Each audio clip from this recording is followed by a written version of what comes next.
Have you ever wondered why some people live their lives in a state of equanimity while others are constantly in the midst of drama? It seems as if for some, every insignificant event turns into a personal insult or betrayal. But then, there are those who have the amazing ability to remain calm, as if they are unaffected by the daily turmoil. They meet insults with a slight shrug of the shoulders, and unexpected setbacks are perceived as an opportunity for adaptation. It seems as if these people are tuned into a different wave, existing in harmony with the world, while the rest of us are floundering in chaos. What do they know that is beyond the reach of most of us? In truth, many of us live like pinballs, bouncing from one reaction to the next, totally dependent on external circumstances. Bad weather can darken the mood, the lack of response to a message can undermine self-esteem, and a random glance from a stranger can make you spend hours analyzing his motives, like a detective investigating a complex crime. And let's face it, each of us is familiar with this condition when insignificant things take up too much space in our thoughts. What is the watershed that separates people who can withstand the hardships of life from those who seem defenseless against them? It is not the favor of fortune, not in some special talent given from birth, and not in the ability to curb their emotions, like an enlightened sage who has reached the pinnacle of spiritual perfection. The secret lies in one simple but important decision. They refuse to participate in a game whose rules were inherently unfair and biased. The vast majority of people live their lives under a deep delusion about the true sources of their experiences. They mistakenly believe that the outside world has power over their emotional state, when in fact it is their own perceptions and interpretations of what is happening that are causing their distress. Let's look at a simple example. Imagine a situation. In a traffic jam, someone shows you an obscene gesture. In this situation, two variants of events are possible. Option 1. You take it personally, let this incident ruin your mood for the whole day, and spend hours discussing it with others. Option 2. You just shrug your shoulders, assume that this person probably has some serious issues, and continue on your way. The same event, but two completely different emotional experiences, and the only thing that separates them is the meaning you give to what happened. Indeed, a similar principle can be seen in almost every aspect of human existence. A negative remark from a random passerby hurts only if the individual assigns meaning to it. Rejection hurts only when the individual allows it to shape his or her self-esteem. A bad day will mar an entire week if you endlessly replay it in your mind like a compulsive TV series. The point is that most of the problems people worry about are rooted not in external circumstances but in their own minds. They are trapped in an automatic reaction instead of consciously choosing what is worthy of their attention and energy. Once this realization comes not only at the level of theory but also in real time, a dramatic change occurs. The world ceases to be a series of events falling on a person and becomes a space that can be perceived and shaped at will. A natural question arises: how to make this transition from reactive behavior to conscious perception? After all, life will never be the same again. So, the secret is out. It is not what happens, but how it is interpreted that matters. However, to be fair, it is worth noting that theoretical knowledge and practical application are two different things.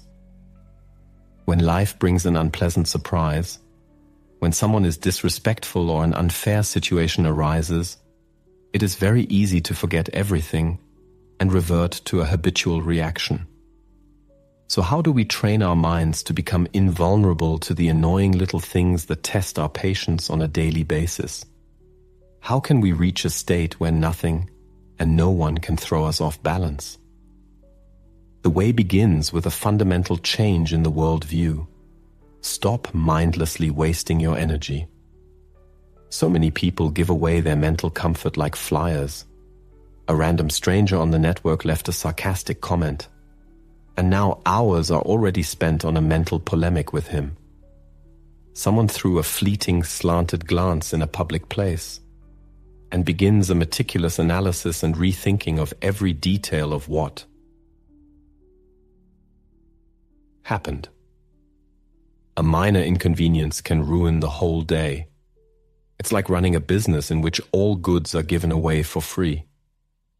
There comes a point when you need to start charging for your energy. Ask yourself the question, is this person paying my bills?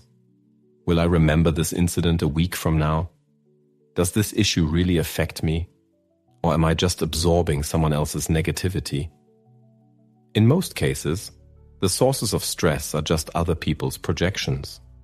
If someone is being rude, it speaks to their own problems. If someone doubts your abilities, it reflects the narrowness of their thinking. Disrespectful attitudes on the part of others indicate their shortcomings rather than yours. Think about it. Every negative reaction, every upset, every situation where emotions take over is tantamount to saying, "Please take my peace of mind. I don't need it." However, the truth is that peace of mind is a valuable asset. People who succeed in life, those who move forward with confidence, realize that most things are simply not worth the energy expended. And here we have an exciting prospect. When a person gains the ability not to give in to provocations, when he stops responding negativity to negativity and becomes an impregnable fortress, amazing metamorphoses begin to occur in his life. Those who before easily took him out of balance suddenly lose their power over him. Events that used to overshadow every day are now barely worthy of attention.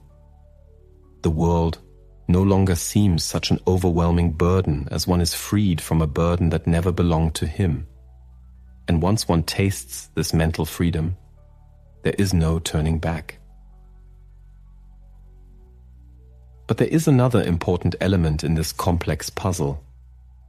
There is the possibility of going even further, not just remaining immune to the effects of the world around you, but actively transforming it in your favor. And this is where the fun begins. The truth is that most people don't actually crave control over their emotions. They claim to crave inner peace, but at the slightest challenge in life, they immediately get hooked. The boss sends an annoying email and the mental manifesto of resignation is born. The phone drops to 1%, and it seems as if the whole universe is conspiring against them. People seem to take pleasure in keeping their emotions in check. They make excuses. "I can't help it, it's just the way I am." But herein lies the crucial point. As soon as a person stops automatically reacting to external stimuli, he is victorious. And this applies not only to his personal life, but to all aspects of his existence. Let us consider the underlying reasons why those who have the greatest influence, whether in tense negotiations, in society, or even in sports battles, maintain equanimity. Losing your emotional composure is tantamount to putting control of the situation in someone else's hands. If someone is able to make you angry, they gain power over you. An event that affects your feelings begins to control your actions. When your emotions are constantly reacting to external stimuli, the world around you begins to shape your reality. But let's imagine the opposite picture. You become an unresponsive person. Passive-aggressive remarks do not excite you in the slightest. Attempts to put you out of balance fail without meeting a response. Unexpected difficulties in life do not confuse you, but only force you to adapt and move forward. It is not a matter of ignoring problems, but of making a conscious decision not to let them subjugate you. Gaining such control over yourself dramatically changes the attitude of those around you. Provocations become less frequent and personal space begins to be respected. The most valuable result is the ability to make decisions based on logic and intentions, rather than impulsive emotional reactions. A key point is often overlooked. Emotional reactions rob a person of the ability to act consciously, putting them in an automatic control mode. In this state, the susceptibility to manipulation increases many times over. Marketing professionals skillfully exploit this vulnerability by acting on impulses, while destructive personalities thrive by provoking emotional outbursts. Control systems, in turn, rely on those who are unable to maintain detachment. By reacting, the individual becomes predictable and thus easily controllable. However, when an individual ceases to be a puppet of circumstance and takes the position of an observer rather than a mere reactor, he or she gains something truly valuable, a freedom unavailable to most. It is in this state, when external factors do not determine the inner state, that true living in accordance with one's own beliefs begins. The question naturally arises, how to translate this into reality? This is where the fun begins, as achieving sustainable change requires not only awareness, but also a readjustment of the entire response system. It is important to realize that an emotional reaction is a loss of control. But how do you learn how not to react? After all, if detachment were an easy task, everyone would have mastered it. The reality is that the vast majority of people don't even realize how much of their behavior is driven by automatic reactions. From a very young age, we are taught to respond instantly to any external stimuli. If someone hurls an insult, one should immediately defend oneself. If a situation is frustrating, one must voice one's displeasure. It's like living with an open control panel where everyone, whether it's a boss, a stranger, or a social media post, has the ability to walk up and push the right buttons at any time. But what if there was an option to disable that control panel completely? This is where the concept of emotional immunity comes to the rescue. And we are not talking about ignoring emotions or turning into a soulless robot, but about training the brain to interrupt the chain of automatic reactions. The first step on this path is to learn to observe rather than absorb. Many people absorb every situation like a sponge. If someone nearby is stressed, they are immediately infected by the condition. If someone is being rude, they take it as a personal insult. Instead, it is necessary to take the position of an observer. Let's imagine a situation. A person is in a cafe and the barista has had a hard day. She takes it out on him for no apparent reason. The typical reaction in this case is to immediately absorb the negative energy. Why is she so rude? I didn't do anything wrong. As a result, the mood is ruined. However, the observer perceives the event without allowing it to penetrate. Obviously, she's not in a good place right now. The event has happened. But the key difference is that it has not had a devastating effect on the inner state. This is detachment in action. One allows the world to move around, but not through it. The second step toward emotional resilience is the ability to pause. Have you ever noticed that most rash decisions are made in the moment? The reason is that emotional impulses bypass logical thinking and take control of the mind. The solution is simple. Take a conscious pause before giving vent to a reaction. When confronted with an offensive statement, feeling anxiety building, or feeling a sudden urge to argue, stop for a moment. This brief moment of silence gives your brain a choice: to react automatically, giving in to its instincts, or to respond thoughtfully, consciously. It is in this choice that your power lies. A helpful hint: before you respond to anything, ask yourself the question, Is it worth my effort? In the vast majority of cases, the answer will be no. The third step is to deprive drama of its breeding ground. Drama, whether in personal relationships, work environments, or social circles, thrives on backlash. It's an entire ecosystem fueled by emotional responses. Gossip only spreads when people get involved in discussing it. Toxic personalities continue to poison the lives of those around them only when they get the desired reaction. Conflicts only flare up with renewed vigor when both parties are actively involved. As soon as you stop feeding this system, it begins to collapse. Imagine a situation. Someone tries to provoke you into a conflict, but instead of giving in to the provocation, you just smile and move on. At this point, the provocateur is completely powerless. The fact is that the people seeking to throw you off balance aren't really seeking truth or understanding. They crave control. And when you refuse to give them that opportunity, they lose their power. This is why the most dangerous person in any interaction is the one who doesn't take the bait. Once you start practicing this behavior, you'll notice amazing changes.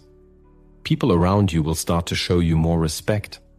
They'll be less likely to test your patience. And even those who do try to do so will quickly realize that you are better off not being contacted. Once you master the art of emotional immunity, you will become virtually invulnerable. At this point, you may have a legitimate question. This all sounds convincing in theory, but how do I put this knowledge into practice when emotions overwhelm me? This is where the final step comes in, reprogramming the way you process emotions before they can take over.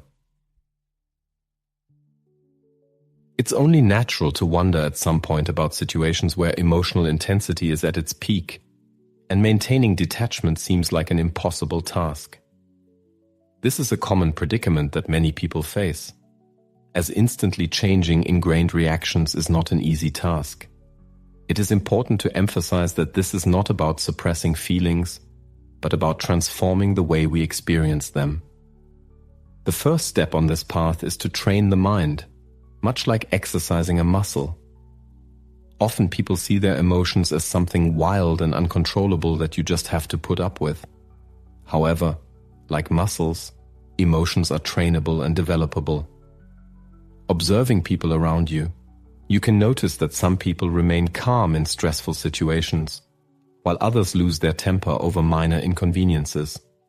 The secret lies not in the presence of innate abilities, but in the ability to reconfigure the nervous system for other reactions.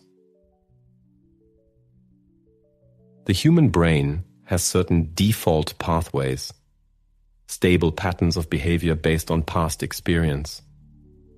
If, over a long period of time, the brain has associated stress with panic, it will continue to react in a similar way. Similarly, if criticism triggered a defensive reaction, it will occur automatically. The key is to interrupt this habitual pattern. The moment the urge to react emotionally arises, you need to pause and ask yourself, what if this time I react in the opposite way?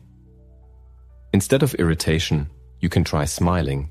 Instead of defense, you can try silence. Instead of panic, you can take a deep breath and observe what is happening. At first, the brain will resist, insisting on the habitual response. However, if you persistently suppress this impulse, a readjustment will occur over time. At a certain point, you may notice that the situations that used to throw you off balance no longer have the same impact. The old reaction simply disappears.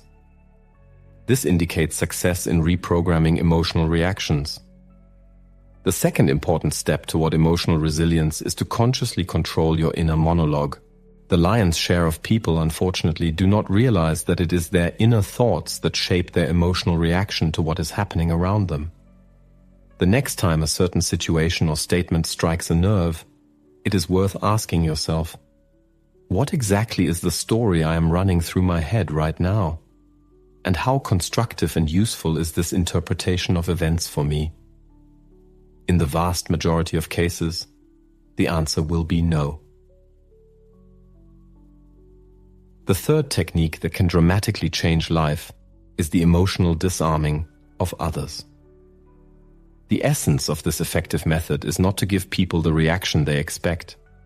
When a person, provoking, waiting for a burst of emotion, and in response receives equanimity, it confuses him.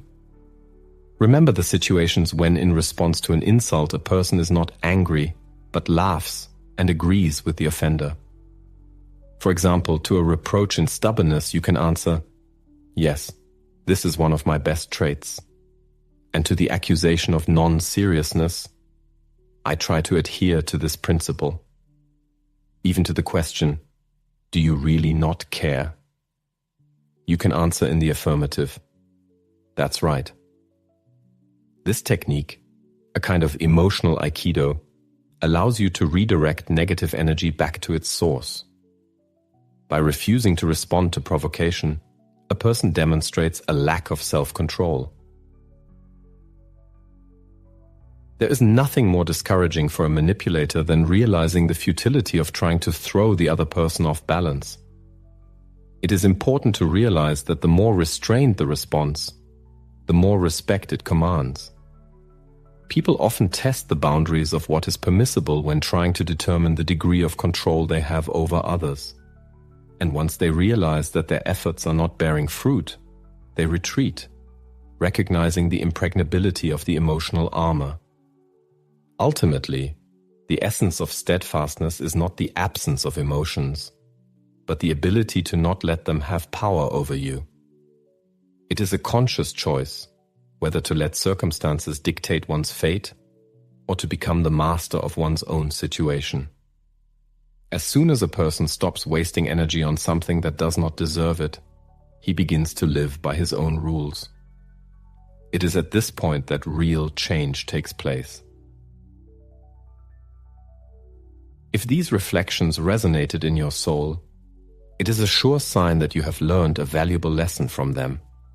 And if there is a desire to continue diving into such topics, then this is only the beginning of the path to self-discovery and personal growth. There is still a lot of interesting and useful content ahead that will help you become better and stronger. See you soon.